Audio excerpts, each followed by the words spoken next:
Today is going to be a very big day for gun owners. It is already rocking and rolling here in Washington, D.C. We're going to give you live commentary in just moments on Steve Dettelbach's confirmation hearing in the Judiciary Committee in the United States Senate. Guys, everybody in D.C. right now is trying to ram this guy through to advance gun control after the shooting last night in Texas. This is the second big shooting in the last couple of days in this country. Gun control failed again last night in Texas, but these folks know that they just don't care. Their goal is to use these dead Americans to advance Dettelbach and to advance their gun control agenda, guys. This is a big day for gun rights. Get in this video, guys. We're going to be giving you live commentary, live video feed from the hearing momentarily with action steps you guys can take. We have got to stand up and fight back right now. Well, this is a huge double whammy is what's happening right here. This Dettelbach hearing was already scheduled. Obviously, we've been talking about this for days and weeks leading up to this nomination hearing that's taking place today. But now, after the shooting last night in Texas, everybody and their dog is out there calling for gun control, telling us how we need to pass red flag gun confiscations, universal or national gun registration. They want all of this stuff and they want it now. And now that's why today it's red alert for gun owners, because we stood a pretty good chance, I think, of maybe stopping somebody like Steve Dettelbach when this whole thing kicked off. But after the most recent shooting, I think we're in a bit of trouble. What do you think, Patrick?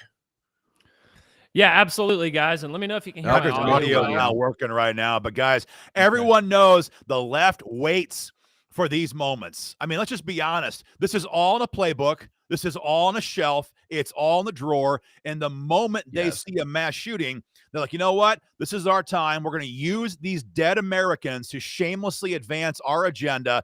This is their entire playbook. It's obvious. We all know it. And Dettelbach is their latest henchmen to use the ATF to come after gun owners who are always the ones blamed when a mad killer uses gun control laws to his advantage and shoots up and kills Americans over and over and over. We saw it in Buffalo. They used the magazine ban to his advantage. Red flag laws didn't stop him. Background checks didn't stop him. We saw it last night.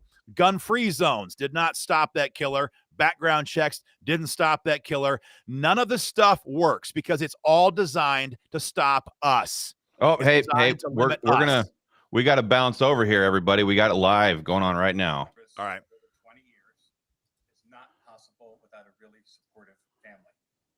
I want to thank my wife, Carol, who is here along with my children, Allie and David, for their love. Turn it up.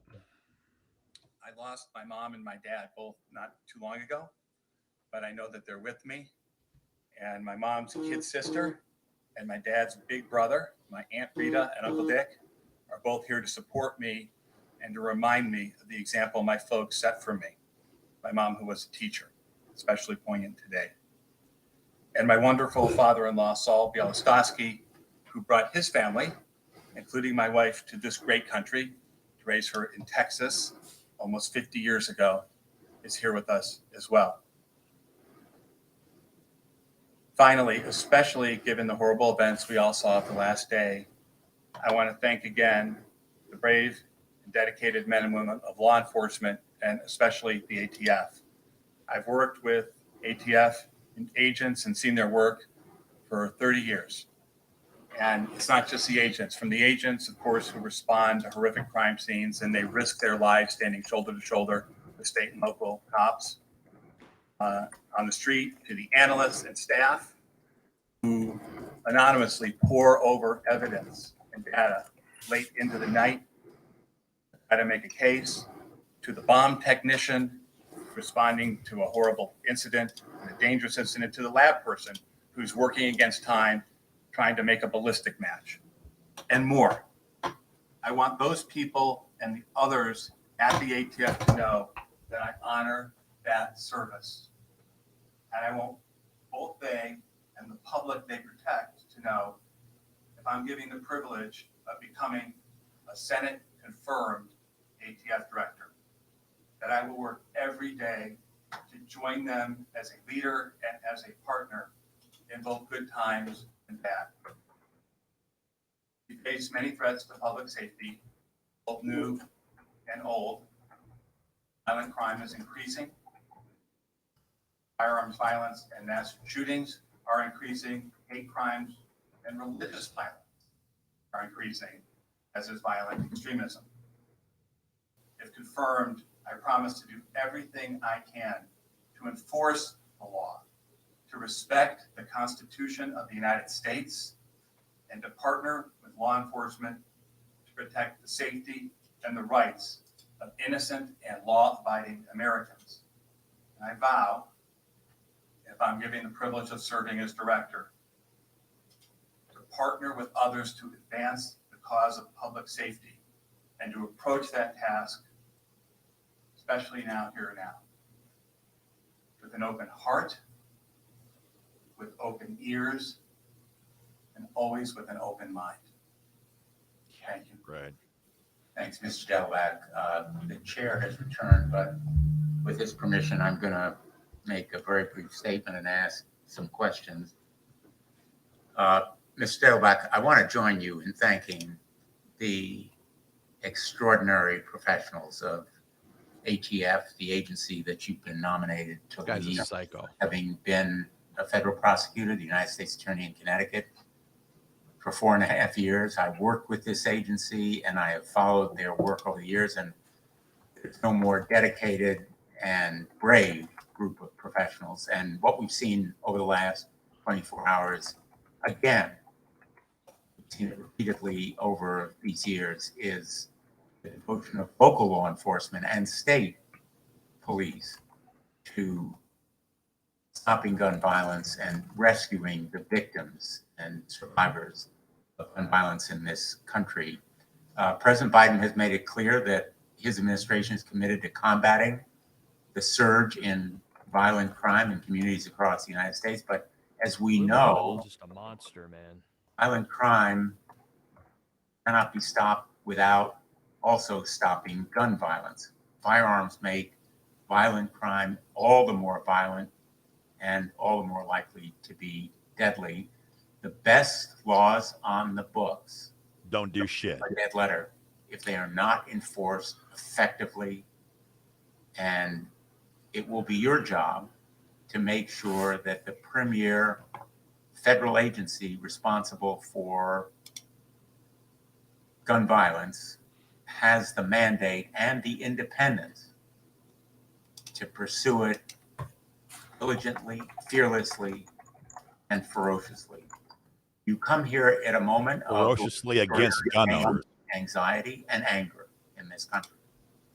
And I believe that we must move forward with gun violence prevention reforms that will make our laws more effective and give you more tools that you need in saving communities and individual lives. I believe in the Second Amendment. It's the law of the land. Lying bastard. We can take You're such a that are liar. consistent with the Second Amendment Buy that would the separate big ones. people from firearms if they are dangerous to themselves or others. Red flag statutes, background check, safe storage, like Ethan's law, ghost guns, and Ghost guns. and, The ghost and guns. others. When it comes to tackling these kinds of problems, we need an agency that is not only independent, but will be perceived as independent beyond the influence and grip of the gun lobby, which all too often has been perceived as having undue impact on the ATF. And that perception itself can undermine an agency's effectiveness. So as much as I feel that you will bring new leadership, I think it is important that we move forward to give you that opportunity as quickly as possible, particularly seizing this moment of extraordinary challenge to make sure you have a mandate from the United States Congress to do your job. Let me ask you how you will draw on your background as a prosecutor to make sure that you're effective in this job.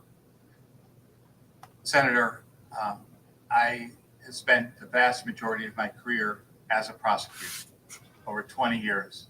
I've worked it is a core value of mine, something that I have lived with and that I will continue. That politics can play no role in law enforcement, none at all. I worked under Republican administrations and I worked under Democratic administrations, federal prosecutor, and I have lived that credo, and I vow to continue to do it because people need to have confidence that people in law enforcement's only agenda is to enforce the law.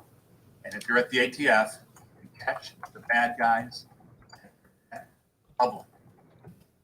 I'd like to think that my record doing that is why I have support of over 140 senior. Yeah, start with Eric Holder, who got Americans killed with Fast and Furious, you pieces of trash. Deputy Attorney General for Donald Trump and the Deputy Attorney General for President Bush, as well as the Deputy Attorney General for President Obama, from Assistant Attorney Generals from both sides of the aisle, and from U.S. attorneys in my state who were both appointed by President Trump and in other states. And I vow to never let politics in any way influence my action as ATF director. You have a record. He ran for Attorney General as a gun grabber. Combating extremism, in particular religion-motivated violence. While U.S. Attorney, you were praised by both Republicans and Democrats for combating that kind of violent extremism. You know that a number of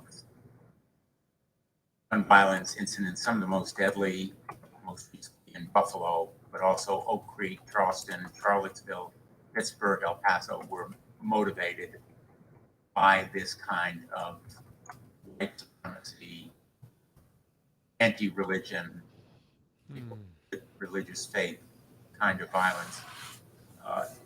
How will that experience by you in dealing with such incidents be part of your motivation here? Senator, I have seen started 30 years ago, I've seen both the incidents and the audacity of anti-religious violence grow over time. It was there when I started, but things have seemed to unfortunately go in the wrong direction. And I will say this as somebody who's a prosecutor and as somebody who's raising Jewish children as a religious minority in this country. I spent time in Pittsburgh. I talked to people at Tree of Life. When I was U.S. Attorney, the largest mosque in my state was torched. An African-American church was torched. We caught a fellow in Toledo who had stockpiled. This is a convicted killer, somebody who had shot 3 people, killed 1, had a felony record for that.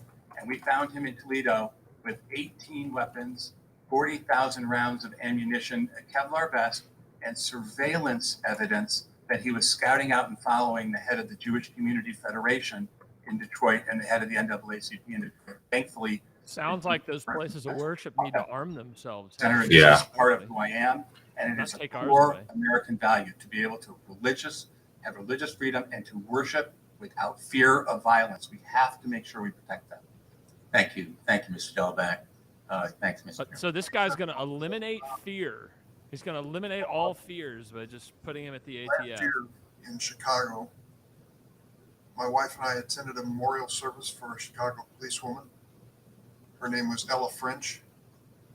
She was gunned down in the streets of Chicago in her squad car, and her partner was shot in the head as well. He lost his sight in one eye. Criminals, gangsters, and thugs. Gripped that city like nothing I've ever seen. At the memorial service, there were uniformed policemen from all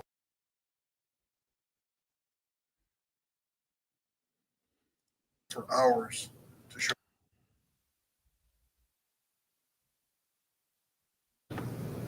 was a straw purchase, meaning that a person with a clean record went to the gun dealer, federally licensed gun dealer, and legally purchased the gun, handed over to the person who took Ella French's life. This so-called straw purchase has been viewed in the past by some as a bookkeeping matter, a misdemeanor type matter, or at least low on the priority list. Came to the life of this policewoman, it was certainly not a misdemeanor matter. It is a matter of life and death. Alcohol, Tobacco, and Firearms Agency, which you seek to head, has as one of its responsibilities Is the audio breaking up for y'all on this guy? applying to these federally licensed gun dealers. What is the proper approach when it comes to prosecution? What is the proper approach when we instruct federal licensees who are selling guns? They have a duty to.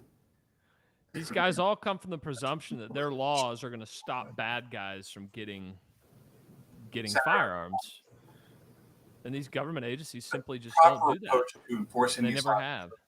on the books. It's illegal to straw purchase. But the proper approach is, number one, a team approach. So one of the things I've seen in law enforcement, and I know that they're trying in Chicago, is to make sure that we're working together with state and local law enforcement in task forces. And I'm a big fan of the task force approach. I bet you are. To make sure that we're Big in the fan. communities listening to local police officers about the threats that they're facing. So if they see a threat, a certain threat, if it's a straw purchase threat, if it's firearms coming from another place, we're listening to them. With respect to how to handle them, it's not a paperwork offense when somebody intentionally lies and buys and is able to get a firearm unlawfully for another person. And the lie is you check the box that says it's for you and it's really for somebody else. And those should be prosecuted to the extent of the law. It's a very serious violation. Of course, if the gun is purchased without a background check, there's no way to know what the circumstances are. Buyer or who the ultimate purchaser of the gun might be. Is that correct?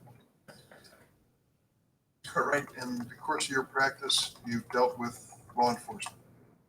You've represented law enforcement and you've represented those who were charging police misconduct. Tell me your view of the role of law enforcement today in the common conversation about reforming police. Thank you, Chair Durbin. All right, I don't think we need to watch that for very long. But folks, I hope my audio doesn't get too loud here for a minute. But you guys are all watching this. I think I saw a comment just a minute ago. These people are the reason why we need to defend our gun rights. They're the reason why we need to keep our gun rights. This government is getting more tyrannical every 5 minutes. And we need to keep our guns to protect ourselves from these guys, not just the killers that walk into schools, by the way. Nobody here, and I really hope I see this today. I guess we should take some odds between the four of us here and pipe in the comment section if you guys have some on this. But is there going to be any discussion of arming the freaking teachers? You know, we trust everybody that all these people sitting there today are all protected by guns. But every single one of them are going to sit up there and be like, well, whatever. We should just take the guns away from all the law abiding. Right. We defend our president with guns. We defend our congressmen with guns. We defend our governors with guns. We defend our celebrities with guns. We defend our sporting events, jewelry stores, banks, office buildings, factories, courts. All of these people, all of these institutions get defended with firearms. They have people at the door. There's always some old timer there with a pistol on his hip ready in case somebody comes in and decides to try to do something bad. But when it comes to our schools, we sit here and go, oh, there's just nothing we can do. What we need to do is take away all of the guns from everybody, which is simply and always code for we're going to take guns away from everyday law-abiding Americans and all of the criminals and the thugs and the crazies and the psychos. They all get to keep their guns. Are we going back to the feed? Yeah, we got Mike Lee. Yeah, we're back to the feed. We want to follow the law instead of armed criminals. For example,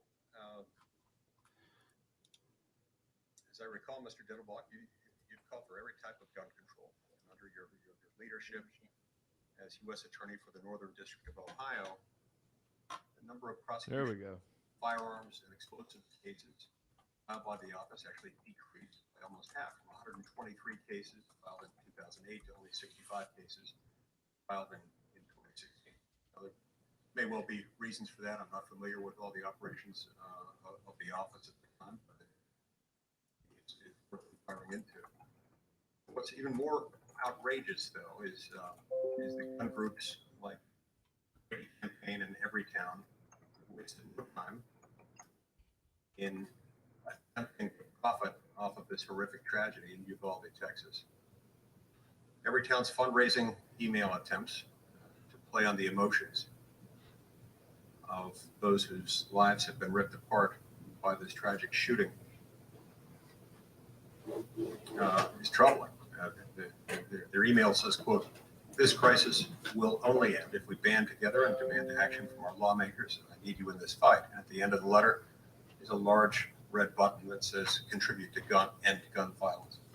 Now, Mr. Dettelbach, you're endorsed by every town. Is that right?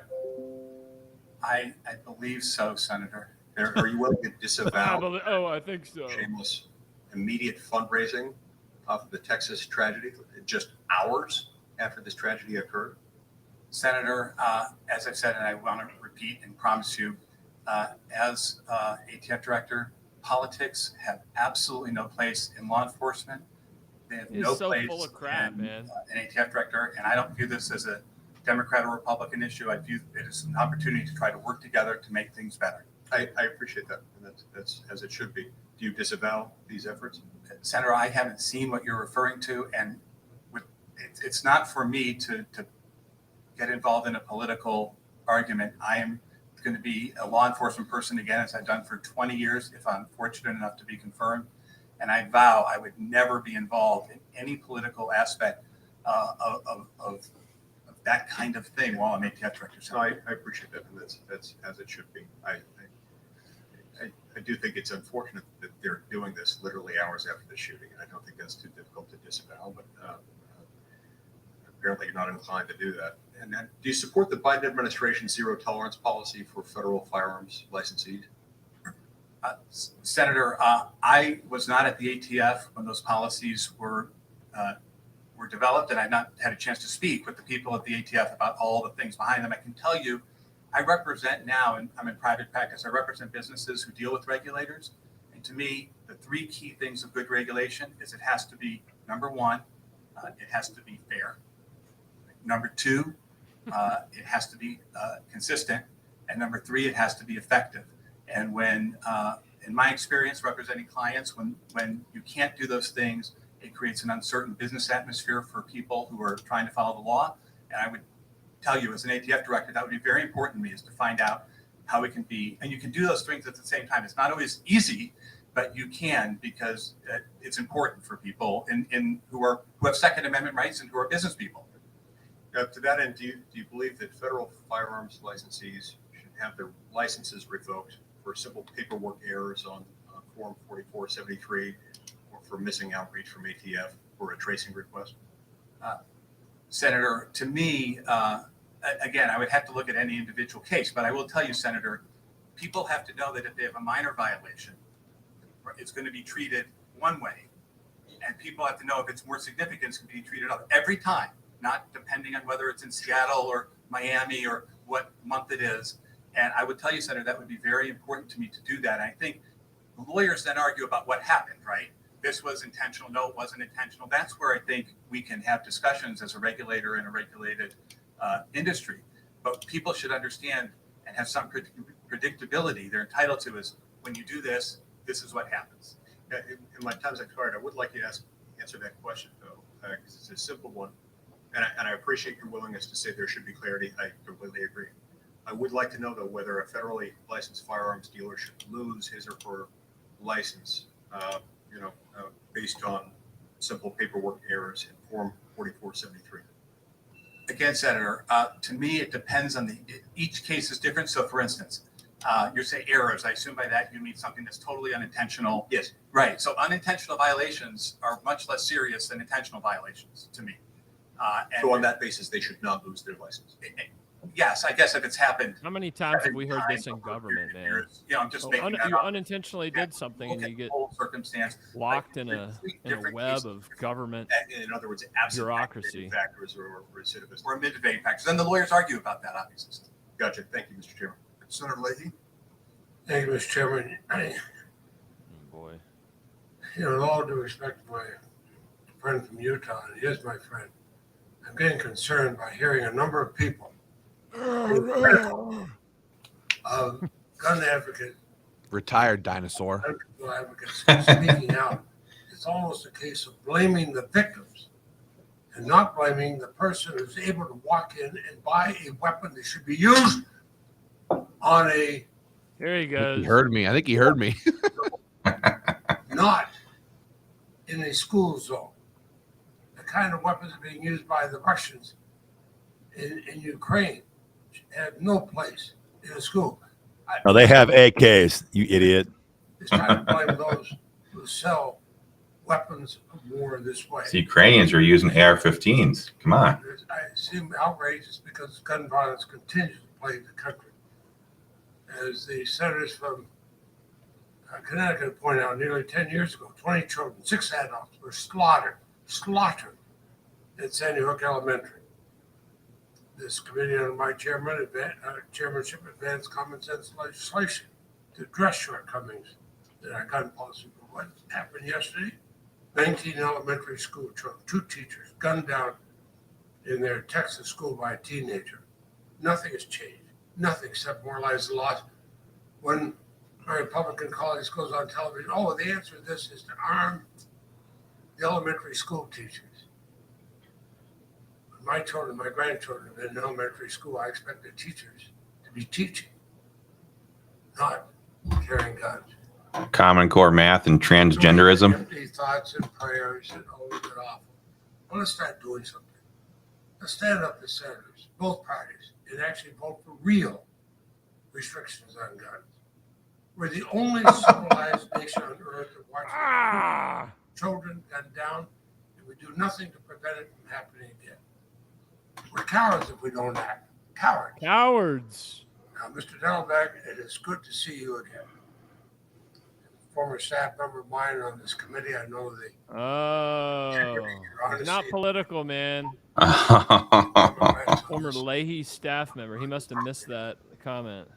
Now, maybe a little bit different thing at the nominees table, but I congratulate you on your nomination. You served from 2009 to 2016 as U.S. Attorney for the Northern District of Ohio. You spent 2 decades as a prosecutor. I think it's critically important that the ATF have a permanent director who can enforce our nation's gun laws. You're a career prosecutor. You can do that. In fact, I'd like to ask you one question. I've heard this from police officers and law enforcement in my own state, but all over. There's an issue plaguing the ATF's National Tracing Center in West Virginia. The NTC is our country's only crime gun tracing facility. That means whenever a gun is found at a crime scene, law enforcement need to find the gun's last known owner, they submit a trace request to the National Tracing Center, because that might trace down who some of the suspects or traffickers could be. But because of a misguided, I'd say stupid restriction imposed by Congress, the ATF is currently unable to electronically search the tens of millions of gun sale records currently in its possession. Look at them at the warehouses full of paper records. My God. In 2022, ATF employees are forced to conduct these record searches by hand. The restrictions for electronic searches of these records, stupidly rooted in an irrational fear that lead to a national registry of firearms, has real-world implications for our law enforcement. This guy's boring. All right, let's just cut right back to this for a minute. He's getting into databasing, everybody, and I think that's the first time we actually heard somebody accurately say what they want to do. It's time to be courageous and pass real restrictions on guns. This has nothing to do with the dang criminal. They've got no interest in justice here. Nobody has said, thank God this dude is dead. Thank goodness that this guy was sent to hell. And how did he die? I don't even know. But no, the cops. You mean in Texas? Yeah, the cops got him after he got there. But I think for everybody watching, the key thing here to start to drill into our brains, and this might not have been the case maybe 15 years ago, or it wasn't as obvious. But anytime you start thinking to yourself, this is about arguments about good versus evil. This is about facts, numbers, studies. Nope. This is all a show. This is all a joke. They don't give a crap about these dead kids in Texas. They don't care about the dead people in Buffalo, New York. All of this is a sham just to ram gun control down our throats. We heard Leahy say, we're the last country on earth where we have these mass shootings. What he really means is we're the last country on earth where we the people have guns, where we the people have the right to defend ourselves against tyranny. This is the whole ball game. Globalists across the world hate us because we the people in this country, it's the only country on earth like it. We have the guns to defend ourselves against tyranny. And because we have that, we are a light to oppressed people across the world. And every globalist bastard across the globe hates us for it. And they're using their Soros money through people like Leahy there and Dick Durbin to be their mouthpiece, saying we have got to crush this. That is all this is about. It's not about crime. It's not about victims. It's about disarming us and taking away freedom's last chance on the earth right now. I mean, other countries, they have acid baths. That's what happens in other countries. You know, you get women on a train, get some person with a very strange worldview and belief system come and fling a jar full of acid in your face. Okay, like over in Europe, people get stabbed relentlessly. People are simply totally unarmed, totally unable to protect themselves against, well, first of all, tyranny, most importantly, but far more importantly, or as importantly, as criminals, thugs, gangbangers. Like, I'm a big guy, okay? I know a lot of little women. Women carry guns. Women protect themselves with guns. Old people, young people, people in wheelchairs. That's what the Second Amendment is about. Leveling the playing field when bad people want to do bad things. And we have the ability to do that in America. And they talk about elementary school teachers, being told, we're not asking them to wear SWAT uniforms, okay? We don't suggest that they have an AR-15 or 2 or 3 strapped across their back. We're not talking about bandoleros with 5.56 or 2.23 strapped across their chest. What we're saying is, if a teacher wants to carry a pistol, concealed in a classroom to protect themselves, their loved ones, students in the room from bad people who do bad things, they should be able to do so. It's common sense is what it is. Because believe it or not, the act of carrying a firearm as a teacher while you're teaching is not a hard thing to do. I'm carrying my Glock 43X right now. We're having this conversation. We're watching these videos. All I can think about is the Parkland, Florida coach who was licensed to carry a firearm. That firearm was in his car. And when those 18 people were getting killed inside the Parkland, Florida school, he had to use his body as a human shield because he wasn't allowed to carry the firearm that's in his car. That's all we're talking about here. It's plain and simple. It's common sense. And again, it's exactly what these people already enjoy as members of Congress: full-time armed security, X-ray machines, all these different things. So it's not hard. Aaron Feist was his name. Had a permit to carried a gun every day, but every day he had to leave his pistol at home because he was going to school. And so he literally put his body in front of those kids and got shot to death. When you think, I guarantee, what's going through his head? If only I had my freaking gun, this wouldn't be happening right now. Yeah. It would have been a one and done situation. Yeah. We just saw this from the shooter in Buffalo, right? He just said, I went to New York. I went to this place. I went over here because they have magazine restrictions. They have AR-15 restrictions. They have all of this gun control, and I can shoot these people like fish in a barrel. That's exactly what's happening in these schools. Every person in America knows that schools are gun-free zones. So you know what? I stand a pretty good chance of killing a bunch of people and maybe getting out alive because I'm going into a place to kill people where guns are not allowed. These policies are getting people killed. Yes. None of this is on accident. This is all being done on purpose. Again, it's hard maybe for some. I mean, not for most of us because we're a bunch of realists. But again, it's hard for a lot of people to realize this is part of their agenda. They want to see chaos in the streets. They want to see people gunned down by criminals. They can use that chaos to their advantage and try to ram gun control into law. That's all this is. This is not anything to do with crime or right or wrong. These people are evil, and they want to disarm every single one of us, and they don't give a damn about dead people in Buffalo, dead people in Texas. They just don't care. So stop trying to convince them that we have a right to keep and bear arms. This is not an education gap. They know it. They hate you for it. That's it. So our only job now as gun owners is to hold the line until November, boot out anybody who hates your gun rights. But then remember that the Republicans also have a major obligation here, and that starts right now today in this Dettelbach hearing. The Republicans can stand up and say, you know what, this is BS, and we're going to leave. That's what they did when it came back to Chipman last summer. They could stand up and say, we're not going to support this sham. We're not going to support the charade. It's an 11-11 committee. We're gone.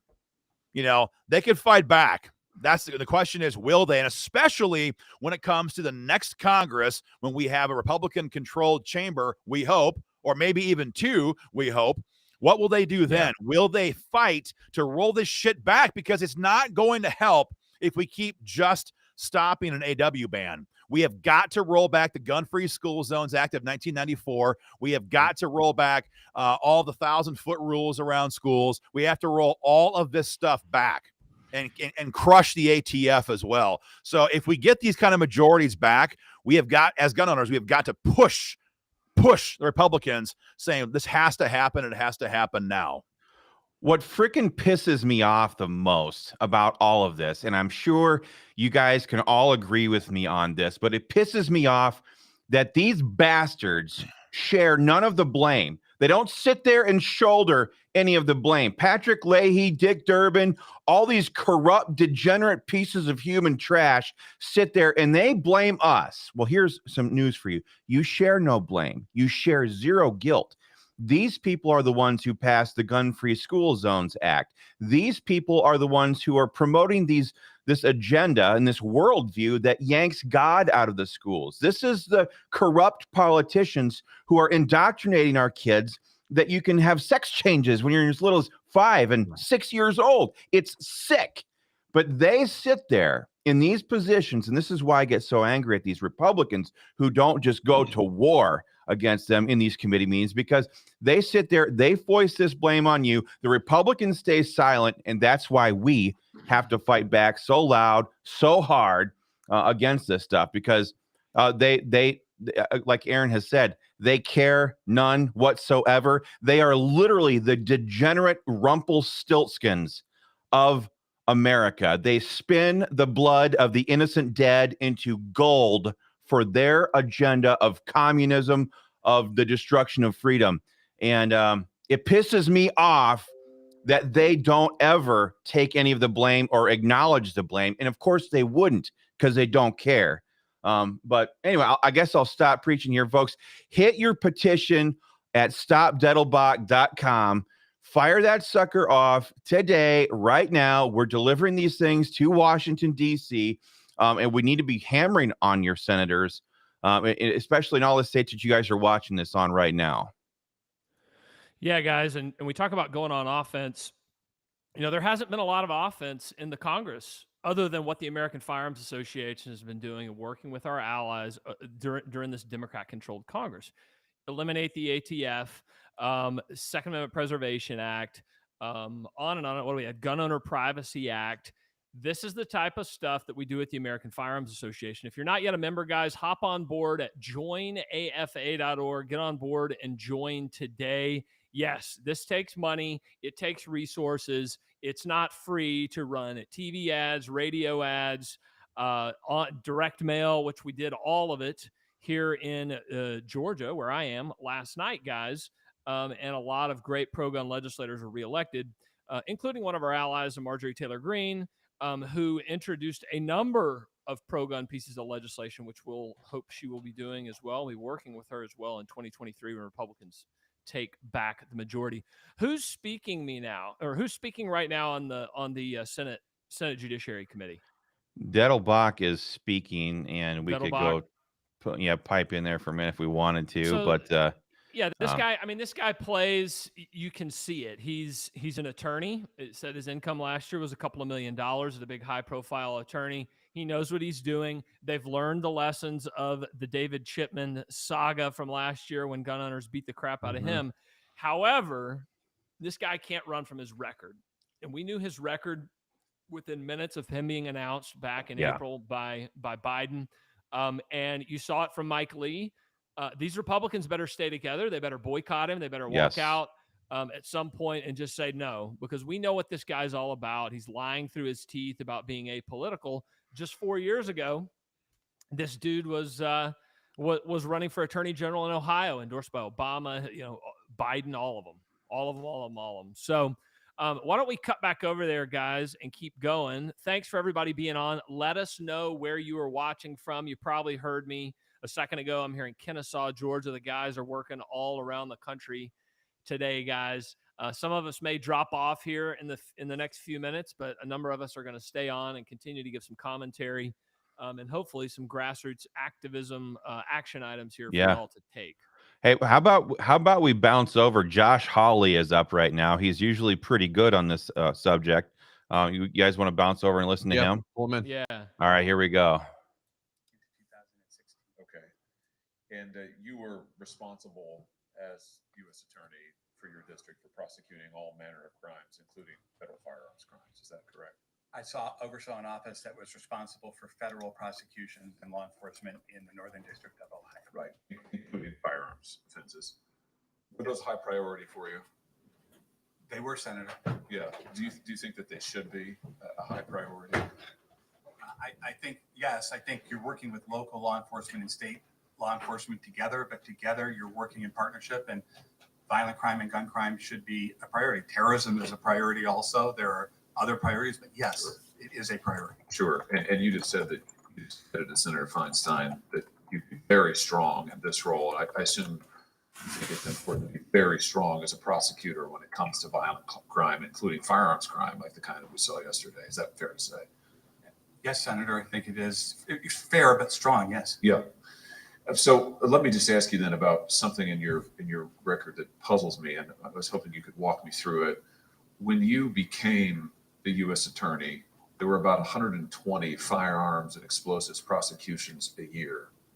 By the time you left, there were half that number. And in fact, there was a pretty continuous decline over 3 years, lower year on year, 113. What happened? 75 in 2015, 65 in 2016, which you just told me was your last year. What accounts for that? Walk me through that. Yeah, sure, Senator. So prosecuting gun crime. Look, from my earliest days as a prosecutor in Maryland, I was the liaison officer, what we then called Project Disarm, which meant I sat with an ATF agent and a PG County detective in that conference room every Monday morning with a stack of cases this high and went through which one should go state, which one they would tell me this is a dangerous person, we should go federal, this is a gang case, put it in a pile. And I have been committed to that for many years. When I was U.S. Attorney, we already had in the office, my predecessor, who I worked for and did gun cases for, Greg White, who's supporting my nomination, he had an aggressive program, and we continued it. We never changed our intake guidelines. We never lowered them. There were times where we never raised them. We actually lowered them sometimes. If I got a phone call from Youngstown saying we're having a problem, we would go out and do what we call the VGRIP program. And I did that every summer. This is a bunch of BS, in one city or another, depending on where the data showed the problems were. And so there were years where our gun crime prosecutions went up. And then there were years where they went down. We didn't change our guidelines. I will tell you, during some of those years, law enforcement, they're the ones who bring you the cases, right? Federal law enforcement and others. And my office, too, had significant staffing issues. I was U.S. Attorney during sequestration. I was U.S. Attorney during shutdown. I actually, to show people you had to do everything, I sat at the reception desk at one point as U.S. Attorney. And so I can't tell you what causes ups and downs in those numbers, but I'll tell you one thing that didn't cause it was any change in our approach to what cases should be prosecuted in our office. But it's a pretty big drop, isn't it? I mean, 121 cases brought the year you became U.S. Attorney. It's pretty constant then for, as you said, a couple of years, I assume, because you're following your predecessor's policy. And then it begins a steady decline down to 65. I mean, that's that's half as much. And what I noticed is the next year under your successor, it doubles. So help me understand. I mean, what is this? Was this just not something that you were pushing, or were you said earlier? Was this the police's fault? No, it wasn't the police's fault. And it was something that I definitely focused significant time and attention on. The same people in the office who are great career assistant U.S. attorneys ran that program. It wasn't that I was just following the program of my predecessor. I believed in it, and we never changed it. So with respect to these kinds of cases, Senator, I never saw a situation where any person who worked for me in my office was declining cases. There was a time I remember in Akron, Ohio, where this great career assistant, probably one of the most aggressive gun prosecutors I ever met. She Aggressive. said it didn't match our guidelines. Says, Chief of Police in Akron called me and he said, this is wrong. And I said, well, tell me what's going on. She said, well, we don't have a predicate that matches the office policy, whatever it was at the time. Yes, but the Youngstown Police Chief, Jim Nice, just told me they like this guy for 2 homicides that they haven't caught him for, and he's terrorizing a complex. We're doing the case. And we did the case. That was my attitude from when I started to when I finished, and it was my predecessor's attitude and my successors who are all supporting me for this job. So what you're telling me is you don't know why the prosecutions went in half, or why the cases, these aren't.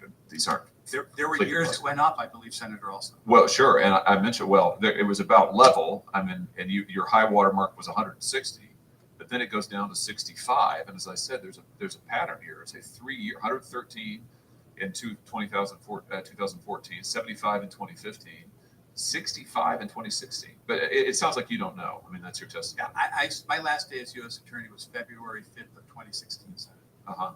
Right. So the cases that were prosecuted that year were in the pipeline under you. Did you study it? I mean, did you look at these numbers and say, this is disturbing? I mean, this needs to change. We need to get tough. Senator, I think we enforce the law, and I will tell you that cases in that kind of program are very quick turnaround cases. We have to charge within sometimes a week or two. It's not like a white collar case. Cops catch somebody in the street who's dangerous, they arrest them. We've got to charge. Did crime go down during those years? Crime did go down, but I don't know what the particular cause is. I know we never changed our policy, Senator, and I know that it was an office priority. Why don't you take that for the record and get back to me on that? And thank you, Mr. Chairman. Thank you. Let me recognize Senator Coons. Thank you. Oh, this guy's annoying as crap. Thank you, Senator Whitehouse, and thank you to our 3 nominees in front of us today. I am not a rude man, but I will tell you I have genuinely struggled today. The number of I think so. This guy's about as boring as it gets. Yeah, I can't. I don't want to sit there and listen to that idiot. But I don't know. I look forward into time here a little bit, and if the Republicans take the entirety of Congress, one thing that they should be doing is holding hearings on eliminating the ATF. If you eliminate the freaking ATF, which is unconstitutional, and which the limited portions of their job description that may perhaps need addressing could easily be handled by other agencies. These people, it's an unconstitutional department anyway, and it should be eliminated. That's what we're going to need to see out of Republicans in this next Congress. And and a lot of people ask this. They're like, well, where did this bureaucracy or whatever come from? Well, Congress created it. Congress appropriated money for it. Can you guys hear me all right on the microphone? A little soft. A little soft. My I don't know opinion. what's going on with it, but I'll stay close to it. Congress has to do this. And that's where these Republicans have failed us. Yes. For decades. Many of them still to this day still support this type of enforcement and everything else. But the point that Chris made, if there's any legitimate functions of this bureaucracy, they can be folded over into something else. And this is very important. We can't just half-ass this. We have to go at them and go at them hard and get rid of this, or at least right. I think Aaron says it a lot. The extremes determine the middle, right? We need to ask for it all. And Republicans in the majority under a Democrat president next year, especially, they need to set the tone. We at the American Firearms Association alongside our legislative colleagues, namely Congresswoman Green, when I was her chief of staff there, she filed the Eliminate the ATF Act. Other Republicans need to follow suit and make this happen. Ben, did you have something there? Well, I was just going to say, I mean, these agencies were created to circumvent the constitutional process. Yes. That's the whole Yes. point of them, right? If the powers that people like that agencies like the ATF wield, if they were to be wielded by Congress or by the president, people would stand up and say, hold on a second, that's unconstitutional. You can't do that. Those powers are not delegated to you in the U.S. Constitution or the Bill of Rights or anything else in the founding documents. Agencies like the ATF were designed and have. Here's a fiscal year 2020 enacted budget was approximately $1.4 billion in tax money. Just the ATF gets. They have 5,082 employees, including 2,653 special agents and 760 industry operations investigators, for $1.5 billion a year. And they were trying to increase that funding over the last 2-year cycle in Congress. And it's all about giving these agencies the power to do things that are totally outside the scope of government, totally outside the scope of the U.S. Constitution. And the agencies go on all these departments, Department of Education, the Department of this, the Department of that. It's all unconstitutional. And more than that, it all hurts Americans. It hurts law-abiding Americans. It hurts patriots. It hurts freedom. It hurts people who simply want to be responsible for making the choices in their own lives and not having the government crushing us at every turn. So yes, I think we should totally eliminate the ATF. Be done with it. Yeah. Guys, if you've yet to renew your membership or join up with the American Firearms Association, join up now at joinafa.org, www.joinafa.org. That will automatically get you on our grassroots email alert list, as will signing the stopdettelbach.com petition. But going that next step, especially those of y'all who have fought alongside us at the state level for really 12 or 13 years now. You've seen us pass SAPA. You've seen us pass constitutional carry. You've seen us stop the unconstitutional mandates that these radical leftists want to put on us. Now we're doing it at the federal level. Okay. Hop on board, $35 a year, less than 10 cents a day, guys. Join up at joinafa.org. You're going to get your membership decal. You're going to get your membership t-shirt, small to 4X. You're getting your email on the grassroots email list, guys, and you'll be on the shows here all the time with us as well. So join up. We are going to be back with any more updates and video clips that are important for everyone to see on this Dettelbach hearing that is happening right now. Boring. We get it. You don't have time. You're at lunch. You're working in the yard. You're with your family, kids, whatever. We are monitoring it for you. We will keep you updated, and we will let you know when to take action. Join up at joinafa.org. Look out for emails. Look out for social media. And let's kick this guy's butt, and let's win. Let's not fall victim to the little games that these people are trying to play right now, because at the end of the day, it's all about eliminating our Second Amendment rights. I'm Patrick Parsons with AFA. Chris? Yeah, one last thing I just want to touch on here for a second. Folks, they are trying to ram this through right now because they are trying to run. It's like a suicide squeeze in baseball. They're trying to score this point before what they know is about to happen in these midterm elections. So they are pushing this very hard. We need to fight back like vicious sons of bitches that I know that we can, that we did on David Chipman. They're trying really hard to get this done right now before these elections. That's why they are totally throwing gas in the fire and pushing these hearings a lot faster than they did with David Chipman. But folks, all we got to do is keep this up until November. Let's keep pushing hard on sending those emails, making those phone calls, signing those petitions, sharing these videos. That's what we need to do. We need to get engaged. I know it's summertime. I know everybody wants to be doing those other things. I sure do. But you know what? We need to focus right here because like Patrick was saying, like Ben was saying, like Aaron was saying earlier, this guy isn't credentialed to do jack crap anything. He's only being brought on here to spearhead Joe Biden's executive order enforcement. They want to add all of your AR-15s to the NFA. They want to add your Glocks. They want to add your Berettas. Berettas? Where did I pull that out? They want to add all of your firearms to the NFA list and then make the ATF be the ultimate arbiter of the firearms that you can and can't possess. They need a chief to do that. And this is the guy that they're picking to do it. So we need to keep fighting. We have a time window here that we need to stay focused.